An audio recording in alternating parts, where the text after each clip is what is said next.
ભારતીય જનતા પાર્ટીમાં છેલ્લા 40 વર્ષ ઉપરથી હું કાર્યકર્તા તરીકે હું છું.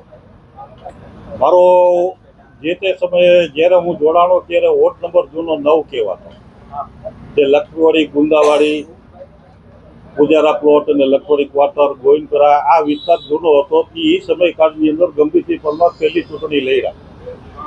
એ સમયકાળથી જો ચીમન કાકાથી લઈ અને અત્યાર લગીને જેટલા લોકો આવ્યા છે બધાની સાથે મેં કામગીરી કરેલી છે. ચીમન કાકા છે, ગોધુમલા ઓજા છે, હર્ષદભાઈ વૈદ છે, અમારા વોર્ડમાં રમણીકભાઈ વૈદ છે, વિજયભાઈ છે.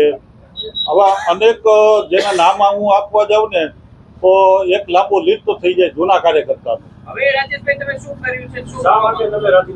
રાજીનામું આપવાનું મારું કારણ એક જ છે કે જૂના કાર્યકર્તાઓને પ્રાધાન્ય કોઈ જગ્યાએ દેવામાં આવતું નથી, નહીં કોઈ જગ્યાએ કોઈને ટિકિટ દેવામાં આવતી નથી. જૂના કાર્યકર્તાને કોઈ જગ્યાએ કોઈને હોદ્દો દેવામાં આવતો. જે લોકો આયાતી લોકો છે જે એ આવે છે અને એને જવાબદારીઓ આપે તો જૂના કાર્યકર્તા પાછળ છે. જે લોકો અમારા સાથે જોડાયેલા છે, જે લોકોએ વિશ્વકર્માજીએ ગઈકાલે કીધું કે પાછળવાળાને છે ને એ ગભરાવાની જરૂર નથી. તો એ પાછળવાળામાંથી એક હું છું. એને કીધું તમારે હોવાની જરૂર નથી. મારે હોદ્દો જોતો નથી. મારી જે કઈ વાત જે છે એ રાજકોટની અંદર જેટલા જૂના કાર્યકર્તાઓ છે એની અંદર જે વેદના સમેલી છે જે બહાર આવતા નથી. કેમ નથી આવતા? કેમ? એક કે બીજા કારણોસર. અરે અસંખ્ય લોકો છે. તમે દરેક વોર્ડમાં તમે આવી રીતે મારું જેવી રીતે મારું ઇન્ટરવ્યુ લીધું એવી રીતે તમે જૂના કાર્યકર્તા પાસે તમે જાતો દરેક વોર્ડમાં, એટલે દરેક વોર્ડમાંથી 10-12 લોકો આવા નીકળશે જ. અમારી 40 વર્ષ જૂના.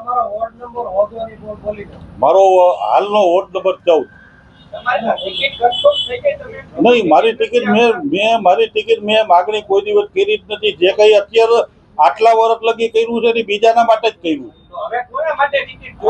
આ જે કરું છું કાર્યકર્તા માટે જ કરું.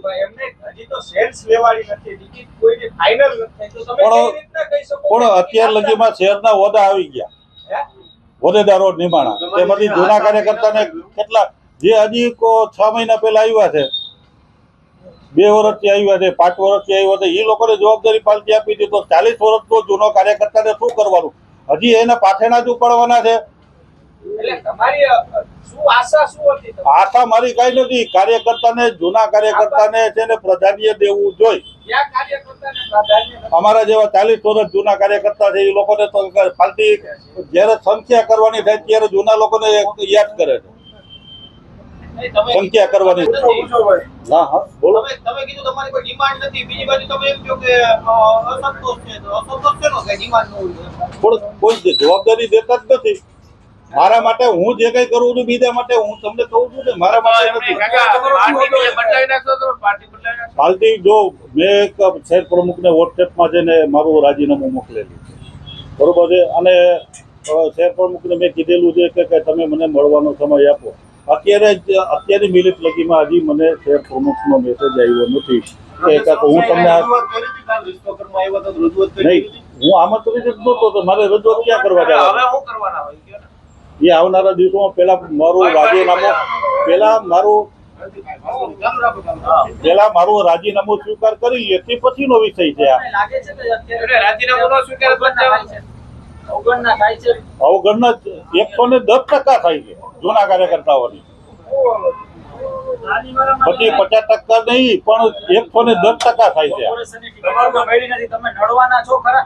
એ હું નડીશ કે નહીં નડું એ પછીનો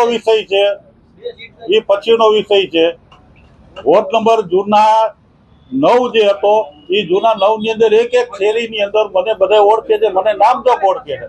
તમે મારા વિસ્તારમાં જાઓ એટલે એમ કે રાજુ ટાક એટલે કે જૂનો ભાજપ વાળો. આ રીતે છે. અત્યારે મારી પાસે કોઈ જવાબદારી નથી. હું પૂર્વ પ્રમુખ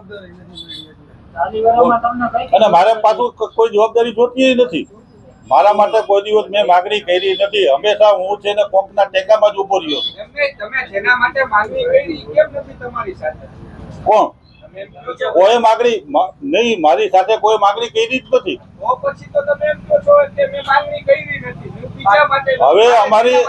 હવે જો પાર્ટીની જો બીજા નંબરમાં કે 40 વર્ષ જૂના કાર્યકર્તાઓ છે પેલો મુદ્દો એ તમને કહું કે 40 વર્ષ જૂના કાર્યકર્તાઓ છે, પાર્ટીએ ગાઈડલાઈન જાહેર કરેલી છે કે 60+ જે કોઈ હોય એને ટિકિટ દેવાની નથી થતી. તો આ 40 વર્ષ જૂના કાર્યકર્તા છે એ 60 પહોંચી જ ગયા હોય અત્યારે. શું લાગે કોર્પોરેશનમાં હારી જાય તો આ ભાજપ હવે આ 40 વર્ષ થયા તો તમને એ તો પ્રજાએ નક્કી કરવાનું છે, એની અંદર હું નક્કી કરી શકું. તમે 40 વર્ષમાં આ જીતાડવા માટે ભાજપ કરતું છે ને આવું શું કહો છો? સત્તા માટે જ કરતું છે ને ભાજપ આવું જીતવા માટે એ તો ભાઈ જો વોટ આપણા રાજકોટનો વિકાસ કરવો હોય તો સત્તા સંપૂર્ણપણે હોય ને તો જ થાય, કોઈ પણ પાર્ટી હોય. રાજેશભાઈ 40 વર્ષ થયા હતા ક્યાં હોદ્દા મળ્યા છે? મને 40 વર્ષ પછી છે ને જે કંઈ કર્યું છે ને, મારા જો ભૂતકાળના મારા ઓડિટર હતા લાલભાઈ પોપટ, એ અત્યારે હયાત નથી આ દુનિયામાં.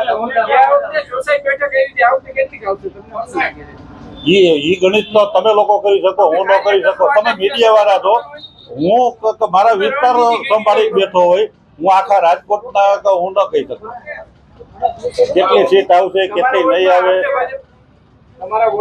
પાર્ટી કેવા લોકોને ટિકિટ આપે છે એના ઉપર જ બધું છે. નહીં કોઈ જગ્યાએ જોડાવાનું થતું જ નથી, મારે કોઈ જગ્યાએ જોડાવાનું થતું નથી.